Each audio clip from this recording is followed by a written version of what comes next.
Hi everyone, welcome to pen paper TNPSC. இன்றைக்கி day 3 blood relation questions பார்க்குறோம். So first question என்ன கொடுத்துருக்காங்க அப்படின்னா, இன்ட்ரடியூசிங் ஏ பாய். ஸோ ஒரு பையனை அறிமுகப்படுத்தி ஒரு பொண்ணு என்ன சொல்கிறாங்க அப்படிங்கிறத ஸ்டேட்மெண்ட்டாக கொடுத்துருக்காங்க. எ கேர்ள் செட், இன்ட்ரடியூசிங் எ பாய், எ கேர்ள் செட். அப்போ ஒரு பையன், இந்த பையன் நான் பாக்ஸ். ஸோ பொதுவாகவே மேல் எல்லாத்தையும், மேல் பையங்க பசங்க ஆண்கள் எல்லாரையும் பாக்ஸில் ரெப்ரசன்ட் பண்ணுறோம். கேர்ள்ஸு ஃபீமேல்ஸு உமன் அப்படின்னா நம்ம ரவுண்டில் ரெப்ரசன்ட் பண்ணுறோம். ஸோ இது ஃபஸ்ட்டு விஷயம். So first he is the son. இந்த ஹீ அப்படிங்கிறது இந்த மேனை குறிக்குது. He is the son of the daughter of the father of my uncle. அதாவது அவர் என் மாமாவின் தந்தையின் மகனின் மகன் என்று கூறுகிறார். அப்போ அந்த பையன் வந்து அந்த பெண்ணுக்கு எந்த விதத்தில் உறவினர், அதாவது அந்த பையனுக்கும் பொண்ணுக்கும் என்ன ரிலேஷன்ஷிப் அப்படின்னு சொல்லி கேட்குறாங்க. ஸோ இப்போ நம்ம இந்த மாதிரி ஸ்டேட்மெண்ட்டை எப்படி பார்க்கணும்னா ரிவர்ஸ்லேருந்து பார்க்கணும். First my uncle. அப்போ அந்த பொண்ணு இருக்காங்க, அவங்களுடைய அங்கிள் அப்படின்னா நான் அம்மாவுடைய சகோதரர்னு எடுத்துக்கலாமா? ஸோ அவங்க அம்மாவினுடைய சகோதரர். ஸோ இப்படி ஒரு கோடு போட்டேன் அப்படின்னா பிரதர் சிஸ்டர்னு அர்த்தம். ஸோ இப்படி ஒரு கோடு போட்டேன்னா பிரதர் சிஸ்டர். ஸோ அதாவது இப்படி போட்டோம் அப்படின்னா ஹஸ்பண்ட் அண்ட் ஒய்ஃப் ரிலேஷன் ஞாபகம் வச்சுக்கலாம். இப்படி போட்டேன்னா ரெண்டு பக்கம் 6 மார்க் போட்டேன்னா husband and wife relation. So இப்போ my uncle. So my uncle இது வந்து அவங்க அந்த உமன். இப்போ இவங்க மை அங்கிள். அப்போ ஃபாதர் ஆஃப் மை அங்கிள், இவங்களுக்கு அப்பா அப்படின்னா மேல் தாத்தானே இருப்பாங்க. அப்போ நான் கட்டம் போடுறேன். ஸோ அப்போ மை அங்கிள் அவங்களுடைய அப்பா. So daughter of the father of my uncle, daughter of the father of my uncle. இவங்க அங்கிள், அவங்க அப்பா, அவங்களுடைய பொண்ணுனா யார்? இவங்க தானே. ஸோ இவங்க தான் அவங்களுடைய பொண்ணு. அப்போ daughter of the father of my uncle, son of the daughter. அப்போ இந்த டாட்டருக்கு சன்னு, இந்த டாட்டருக்கு ஒரு சன்னு. ஸோ இப்படி கீழே ரெப்ரசன்ட் பண்ணுறோம். இந்த 6 மார்க் ரெப்ரசன்ட் பண்ணுறோம்னா நெக்ஸ்ட் ஜென்ரேஷன். ஸோ அடுத்த ஜென்ரேஷன், அப்பா பையன் அந்த மாதிரி உறவு. ஸோ இப்போ திருப்பி இந்த கொஷினை இதுதான் நான் இப்படி டிசைன் பண்ணியிருக்கேன். ஸோ இது நான் இந்த வரைஞ்சதை டயக்ராமெட்டிக்காக ரெப்ரசன்ட் பண்ணதை கரெக்டாக நம்ம செக் பண்ணணும். First he is the son of the daughter of the father of my uncle. My அங்கிளுடைய அப்பாவோட பொண்ணு அவங்களோட சன்னு. ஸோ அப்போ இவங்க தான் அந்த மேனு. ஸோ கொண்டு வந்துட்டேனா? ஸோ அப்போ அந்த மேனை இன்ட்ரடியூஸ் பண்ணி என்ன சொல்கிறாங்க, என்னுடைய அங்கிள்னுடைய அப்பாவினுடைய பொண்ணுனுடைய பையன் அப்படின்னு சொல்கிறாங்க. இப்போ இவங்க 2 பேருக்கு உறவு முறை என்ன? இது உமனு, இது அந்த மேனு. இந்த மேனத்தை இந்த உமன் வந்து இன்ட்ரடியூஸ் பண்ணி சொல்கிறாங்க. அதாவது இந்த கேர்ளு இந்த பாயை இன்ட்ரடியூஸ் பண்ணி சொல்கிறாங்க. அப்படி சொல்கிறப்ப இந்த மாதிரி சொல்கிறாங்க. சொல்லிவிட்டு அப்போ இவங்க 2 பேருக்குள்ள ரிலேஷன் என்னதானே கேட்குறாங்க. ஸோ இவங்க 2 பேருக்கும் ஒரே அம்மா தானே. அப்போ இவங்க 2 பேருக்குள்ள ரிலேஷன் என்ன அப்படின்னா பிரதர் சிஸ்டர் ரிலேஷன். ஸோ இவங்களுக்குள்ள ரிலேஷன் என்னன்னா பிரதர் சிஸ்டர் ரிலேஷன்.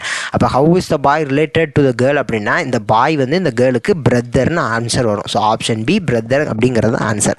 ஸோ இப்போ இந்த டயக்ராம் நம்ம வரைஞ்சிட்டோம் அப்படின்னா நம்மளால் ஆன்சர் ரீச் பண்ணிட முடியும். ஸோ எப்படி வரைஞ்சிருக்கோம் அப்படிங்கிறத நான் தெளிவாக சொல்லியிருக்கேன். ஸோ அடுத்த கொஷின் பார்க்கலாம்.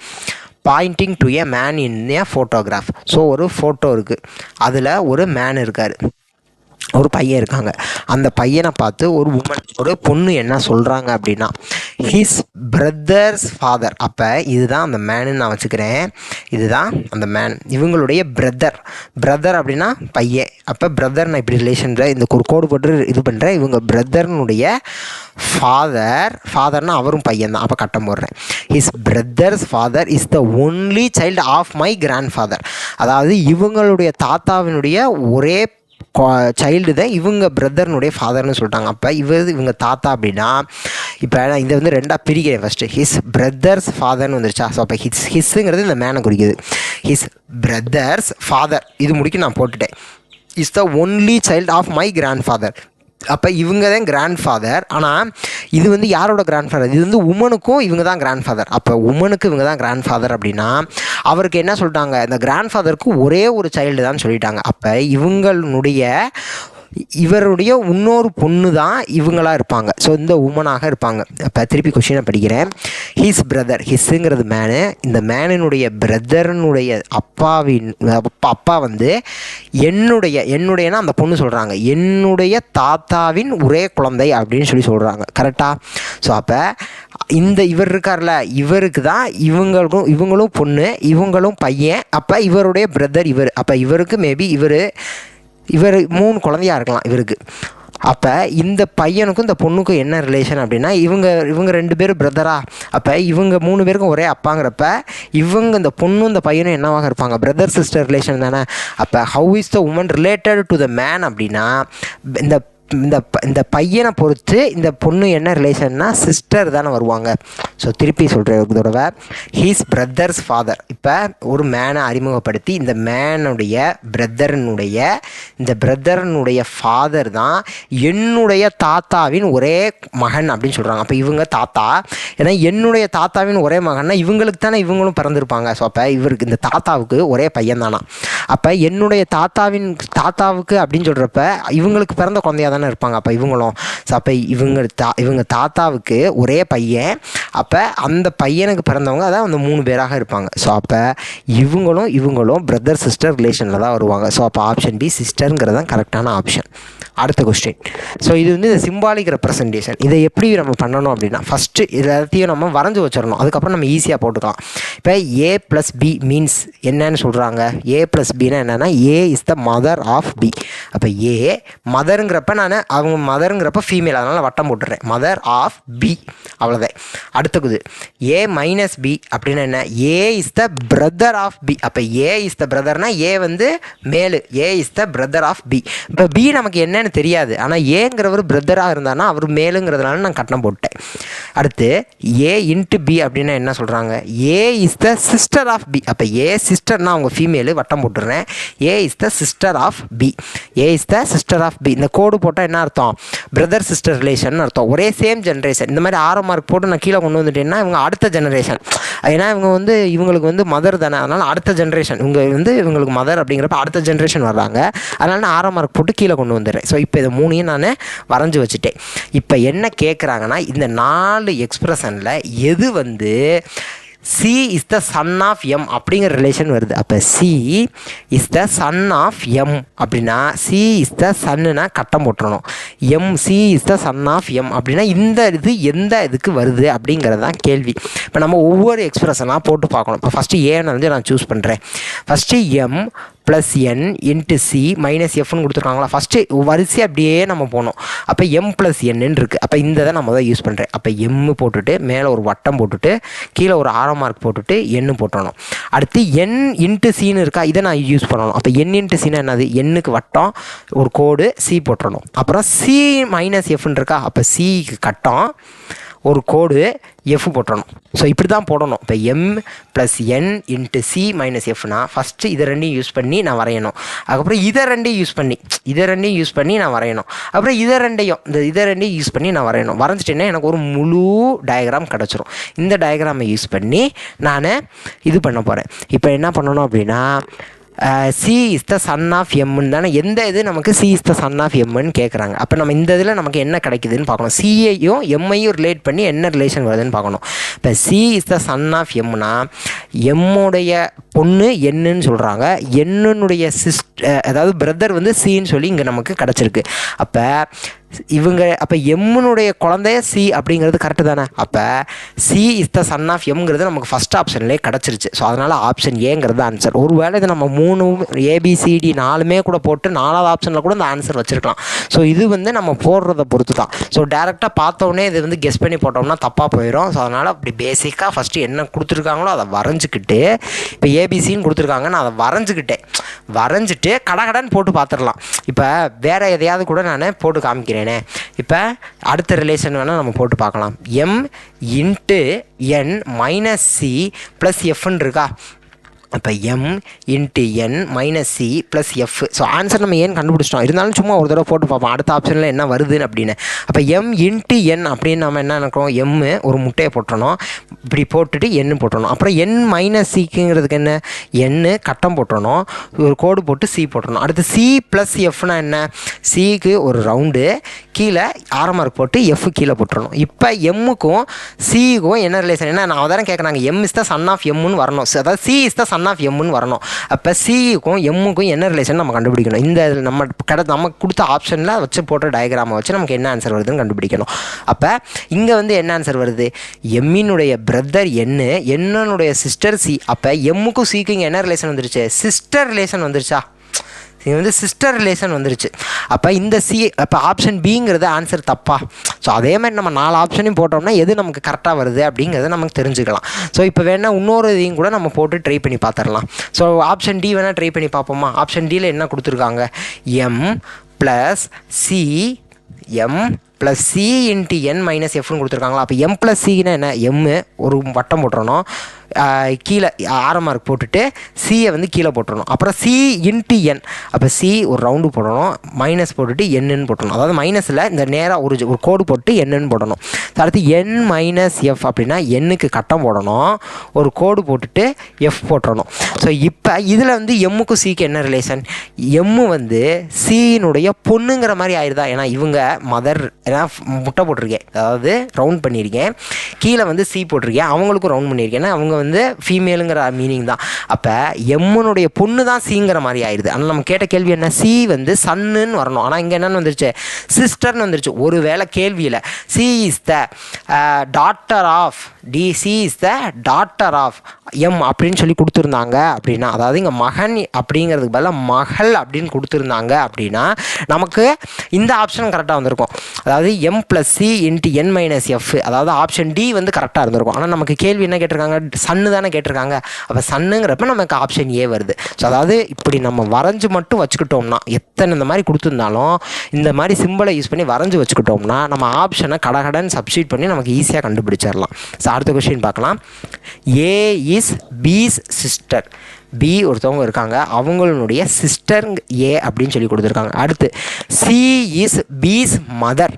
பியினுடைய அம்மா சின்னு சொல்லி கொடுத்துருக்காங்க. அடுத்து டி இஸ் சீஸ் ஃபாதர். அதை போய் மேலே போட்டு டி வந்து சீஸ் ஃபாதர்னால் கட்டம் போட்டுறணும். ஃபாதருங்கிறப்ப நான் கட்டம் போடுறேன், இங்கே வந்து பொண்ணுன்னு ரெப்ரசன்ட் பண்ணுறதுனால முட்டை போட்டேன், இங்கே வந்து கட்டம். அப்போ டி இஸ் சீஸ் ஃபாதர். அதுக்கப்புறம் இ இஸ் டீஸ் மதர். அப்போ ஈங்கிறவங்க டீஸ் மதர், அப்போ முட்டை. ஸோ இதை திருப்பி இங்கனக்குள்ள தெளிவாக வரைஞ்சிருக்கிறேன். இ ஃபஸ்ட்டு, அதுக்கு கீழே டி வர்றாங்க, ஒரு கட்டம், அதுக்கப்புறம் ஃபீமேலு அதனால் சி, அதுக்கப்புறம் பி, அதுக்கப்புறம் ஏ. ஸோ இது நான் போட்டு முடிச்சிட்டேன். இப்போ how is A related to D? ஏவுக்கும் டிக்கும் தான் நம்ம என்னென்னு கண்டுபிடிக்கணும். ஆக்சுவலாக இங்கே நான் வந்து வரைஞ்சிருக்கவே தேவையில்லை, இந்த ஸ்டேட்மெண்ட்டை நான் அப்படியே விட்டுருக்கலாம், பட் கொடுத்துட்டாங்கன்றப்ப வரைஞ்சி வச்சுக்கிறேன். அப்போ நமக்கு டைம் எப்போல்லாம் எப்படி மிச்சமாகும் அப்படிங்கிறத நான் இங்கே சொல்ல வரேன். இங்கே என்ன கேள்வியில் கேட்டிருக்காங்க? ஏவும் டியும் தானே கேட்டிருக்காங்க.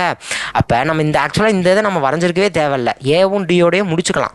பட் கொடுத்துருக்காங்க, வரைஞ்சிக்கிறது நமக்கு நல்ல விஷயம். ஸோ அது ஏன்னா சப்போஸ் அதில் ஏதாவது ஒரு ட்விஸ்ட்டு வச்சிடக்கூடாதுல்ல, ஸோ அதனால் நம்ம வரைஞ்சிக்கிறோம், அவ்வளோதான்.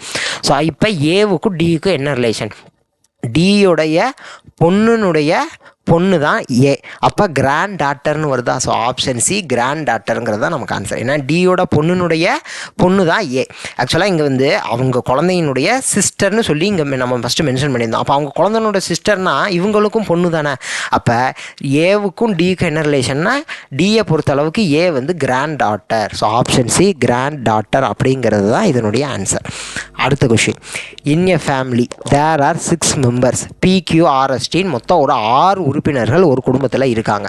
இப்போ D is brother of P's husband. அப்போ பீஸ் ஹஸ்பண்ட்னா பி கண்டிப்பாக ஒரு பொண்ணாக இருப்பாங்க, அவங்களுடைய ஹஸ்பண்ட் அப்படின்னா ஒரு பையன். ஸோ இதை வந்து இங்கே ஹஸ்பண்ட் ஒய்ஃப் ரிலேஷன்னால இப்படி மென்ஷன் பண்ணிக்கிறேன், இந்த டபுள் ஆரோ மார்க் போட்டுக்கிறேன்.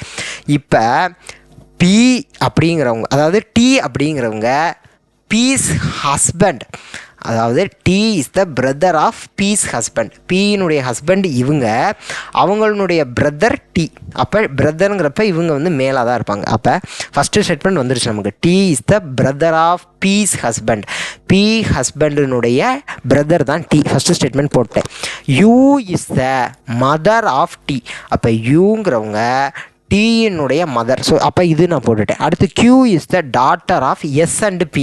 அப்போ எஸ்ஸுக்கும் பியினுடைய குழந்தை வந்து என்ன சொல்லிட்டாங்க? கியூ அப்படின்னு சொல்லிட்டாங்க. அப்போ டாட்டர்னால் நான் ரவுண்டு போட்டுக்கிறேன். ஆனால் எஸ்ஸுக்கும் இங்கே நமக்கு என்னென்னு நான் ஃபில் பண்ணலை, இங்கே எஸ்ஸாக தான் இருக்கும். நான் இவங்க 2 பேரும் ஹஸ்பண்ட் அண்ட் ஒய்ஃப், அவங்களுடைய குழந்தை தான் கியூ அப்படிங்கிறப்ப எஸ் அப்படிங்கிறவங்க தான் இங்கே வருவாங்க. ஸோ அப்போ கியூங்கிறவங்க எஸ்ஸுக்கும் பியுக்கும் பொண்ணு அப்படின்னா நான் இங்கே கியூ போட்டுட்டு இங்கே வந்து எஸ் நான் போட்டுக்கிறேன். கேப்பை வச்சுருந்தேன், அந்த கேப்பை நான் ஃபில் பண்ணுறேன். ஸோ இந்த இடத்துல இங்கே கவனிக்க வேண்டிய விஷயம். ஸோ அப்போ Q is the daughter of B and S, அதாவது எஸ் அண்ட் பிங்கிறப்ப நாங்கள் எஸ் போட்டுக்கிறேன். அடுத்து இன்னொன்று என்ன சொல்கிறாங்க, இந்த ஸ்டேட்மெண்ட் முடியலை. Q is the daughter of S and P and the granddaughter of R. கியூங்கிறவங்க கிராண்ட் டாட்டர் ஆஃப் ஆர், அதாவது ஒன்று இவங்களுடைய அப்பா வந்து யாராக இருக்கலாம், ஆறாக இருக்கலாம். இல்லை இவங்களுடைய அப்பா, ஸோ ஆக்சுவலாக அப்படி தான் நம்ம ஆரம்பம் போடுவோம். ஸோ இப்படி போட்டுக்குவோம். இப்போ இவங்களுடைய அம்மாவோ அப்பாவோ வந்து ஆறாக இருக்கலாம். ஏன்னா கிராண்ட் டாட்டர் அப்படின்னு சொல்கிறப்ப இவங்க குழந்தையாக இருக்கலாம், இவங்க குழந்தையாக இருக்கலாம். பட் நம்ம இங்கே என்ன கவனிக்கணும் அப்படின்னா, ஃபஸ்ட்டு ஸ்டேட்மெண்ட் என்ன கொடுத்துருக்காங்க, ஒரு குடும்பத்தில் 6 உறுப்பினர்கள் இருக்காங்க அப்படின்னு சொல்லிட்டு PQRSTன்னு சொல்லி கொடுத்துருக்காங்க. ஸோ அப்போ நான் இந்த 2 இதையுமே இப்போதைக்கு நான் வச்சுக்கிறேன். பட் நான் இனிமேல் வந்து நான் போடுறப்ப அந்த 6 எங்கே ப்ளேஸ் பண்ணணும் அப்படிங்கிறத நான் வச்சு யோசிச்சுக்குவேன். ஸோ இப்போ 2 இடத்துல 6 போட்டிருக்கேன். ஸோ இப்போ நான் என்ன செய்யணும், which of the following statement is true, எது வந்து கரெக்டுன்னு கண்டுபிடிக்கணும். D is the maternal uncle of Q அப்படின்னு சொல்லி கொடுத்துருக்காங்க. அதாவது டி என்பவர் கியூவின் தாய்வழி மாமாவா அப்படின்னு சொல்கிறாங்க. இப்போ டீக்கும் கியூக்கு என்ன ரிலேஷன் பார்க்கணும். இப்போ கியூ இங்கே இருக்காங்க. கியூ வந்து தன்னுடைய அப்பாவினுடைய சகோதரர் தான் டி. அப்போ மெட்டர்னலுங்கிறதே இங்கே வரல, அப்பாங்கிறப்பயே பெட்டர்னல்னு வந்துருச்சு, தந்தை வழின்னு வந்துருச்சு. அப்போ இங்கே தாய் வழிங்கிறதே தப்பு. அப்போ ஆப்ஷன் ஏ வரப்போகிறது இல்லை. ஆப்ஷன் ஏவை அடிச்சாச்சு. எது ட்ரூன்னு தானே கேட்டிருக்காங்க, ட்ரூவை வட்டம் போட்டுறணும். ஏன்னா எது ட்ரூ எது ஃபால்ஸுன்னு நமக்கு என்ன கேட்குறாங்களோ அதானே போடணும். அப்போ நம்ம ட்ரூ அப்படிங்கிறத ஹைலைட் பண்ணிடணும் ஃபஸ்ட்டு. இப்போ மெட்டர்னல்னு இங்கே வந்துச்சு, அப்போ அங்கேயே ஆப்ஷன் ஏ முடிஞ்சிருச்சு. அடுத்து U is the mother in law of எஸ்ஸான்னு கேட்குறாங்க. யூ வந்து மதர் இன் லா ஆஃப் எஸ்ஸா அப்படின்னா கிடையாது. யூ வந்து எஸ்ஸோடைய அம்மா, அதாவது எஸ்னுடைய சகோதரனுடைய அம்மா தான் யூ. அப்போ அவங்களுக்கும் அம்மா தானே. அப்போ மதர் இன் லா அப்படின்னா இங்கே மாமியாருங்க அப்படிங்கிற மாதிரி வந்துடுது. ஸோ அப்போ அதுவும் தப்பு. இப்போ ஆப்ஷன் பி கிடையாது. அடுத்து S is the father of கியூவான்னு கேட்குறாங்க. S is the father of கியூவானா கரெக்ட். எஸ் வந்து கியூவோட அப்பா. அப்போ ஆப்ஷன் சி கரெக்டுன்னு சொல்லி எனக்கு இங்கே டிசைட் பண்ணிட்டேன். பட் இருந்தாலும் ஆப்ஷன் டியையும் ஒரு தடவை போட்டு பார்த்துறேன் என்ன வருதுன்னு. R is the maternal grandmother of கியூவான்னு கேட்குறாங்க.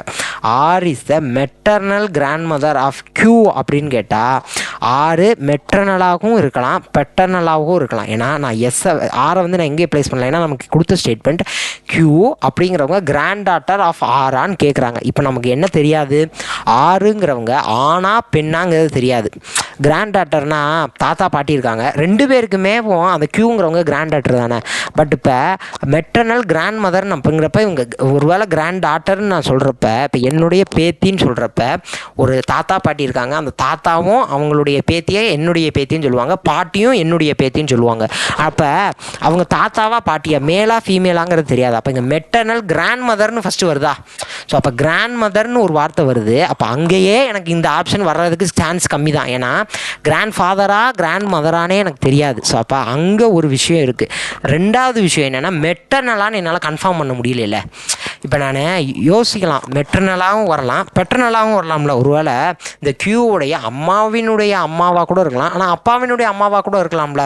ஸோ என்னன்னு நமக்கு சொல்ல முடியாது. இப்போ ஒருவேளை இந்த இடத்துல ஒரு ஸ்டேட்மெண்ட் கொடுக்குறாங்க, இந்த குடும்பத்தில் 2 கப்பல் இருக்காங்க, அதாவது 2 மேரீடு பர்சன்ஸ் இருக்காங்க, 2 மேரீடு கப்பல் இருக்காங்க அப்படின்னா 2 திருமணமானவர்கள், அதாவது ஆண் பெண் 2 பேர் 2 கப்பல் திருமணமான கப்பல் இருக்காங்க அப்படின்னா நான் 6 இங்கே ப்ளேஸ் பண்ணலாமா?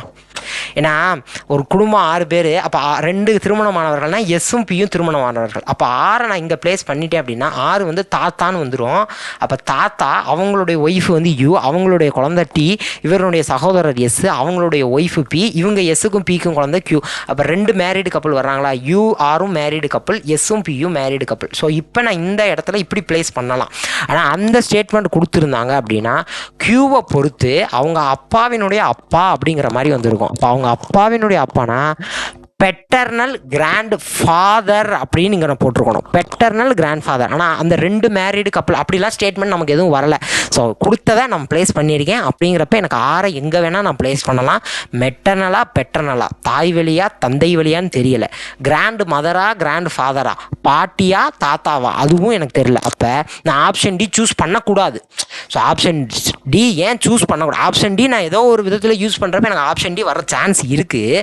பட் வந்து நான் என்ன 4 ஸ்டேட்மெண்ட்டில் மோஸ்ட் அப்ராப்ரியேட் ரொம்ப சரியாக இருக்கிறது தான் நான் ஆன்சராக சூஸ் பண்ணணும். அப்படிங்கிறப்ப நான் ஆப்ஷன் டியை சூஸ் பண்ணக்கூடாது. ஏன் ஏன் அப்படின்னா கிராண்ட் மதரா கிராண்ட் ஃபாதரான்னு தெரியல, பெட்டர்னலா தாய் வழியா தந்தை வழியான்னு தெரியல. ஸோ அதனால் நான் ஆப்ஷன் டி சூஸ் பண்ணக்கூடாது. ஸோ இதுக்குரிய கரெக்டான ஆன்சர், இந்த கொஷினுக்குரிய கரெக்டான ஆன்சர் வந்து option C, S is the father of Q. இதுதான் நமக்கு பார்த்தோன்னே தெளிவாக தெரியுது, ஏன்னா அவங்களே கொடுத்துருக்காங்க. ஸோ ஆக்சுவலாக இந்த டயக்ராமே போடாமல் கூட இந்த கொஷினுக்கு ஆன்சர் பண்ணிக்கலாம். ஏன்னா Q is the daughter of S அப்படின்னு சொல்லியிருக்காங்க. எஸ் அண்ட் பியினுடைய குழந்தை தான் கியூன்னு சொல்லி கொடுத்துட்டாங்க. அதாவது எஸ்ஸும் பியினுடைய பொண்ணு கியூன்னு சொல்லி கொடுத்துட்டாங்க. அப்போ C is the father of Q அப்படின்னு சொல்லிட்டு இங்கேயே நான் போட்டிருக்கலாம். ஸோ இந்த மாதிரி கொஷினை படித்து இதுக்கு நான் டயக்ராமே போடாமல் கூட ஆன்சர் பண்ணியிருக்கலாம். பட் அப்படி நான் போடுறதா இருந்தால் நான் ஒன்று இந்த கொஷினில் நான் வெல்வர்ஸ்டாக இருக்கணும். அப்போ வெல்வர்ஸ்டாக இருக்கிறதுக்கு இதே மாதிரியான கொஷின் நான் ஒரு 15-20 கொஷின் சால்வ் பண்ணியிருந்துருக்கணும் ஒரு விஷயம். இல்லை அப்படின்னா நான் இந்த கொஷினையும் இந்த கொடுத்த அந்த ஸ்டேட்மெண்ட்டையும் ஒரு தடவைக்கு 2 தடவை 3 தடவை நான் நல்லா படிச்சிருந்தேன்னா எனக்கு இங்கனக்குள்ளேயே தெரிஞ்சிருக்கும். ஸோ நான் போட்டிருக்கவே தேவையில்லை. அப்போ 2 விஷயம். ஸோ எல்லா கொஷினுக்கும் இதே மாதிரி நம்மளால் பண்ண முடியாது. ஒரே கொஷினை 2 தடவை 3 தடவை பண்ண முடியாது. அதே மாதிரி ஒரே மாடல் சம், பிளட் ரிலேஷன் ஒரு டாப்பிக்கு, அதில் ஒரு மாடல் சம் இந்த மாடல் சம், அதே மாடல் நான் ஒரு 20 கொஷின் 30 கொஷின் ப்ராக்டிஸும் என்னால் பண்ண முடியாது ஒரே நேரத்தில். ஸோ அப்படிங்கிறப்ப நம்ம கொஷினை படிக்கிறோம், எப்பயும் போல் டயக்ராம் வரைகிறோம். டயக்ராம் இருந்தால் கொஞ்சம் டைம் எடுக்க தான் செய்யும், ஆனால் பட் நம்ம கரெக்டான ஆன்சர் ரீச் பண்ணிடலாம். ஸோ கொஞ்சம் டைம் எடுத்தாலும் பரவாயில்ல, இந்த டயக்ராமை வரைகிறோம், டயக்ராமை வச்சு ஸ்டேட்மெண்ட்டை படிக்கிறோம், நம்மளால் ஆன்சர் போட்டுற முடியும். ஸோ அவ்வளோதான். நெக்ஸ்ட் டே பார்க்கலாம். Thank you to all.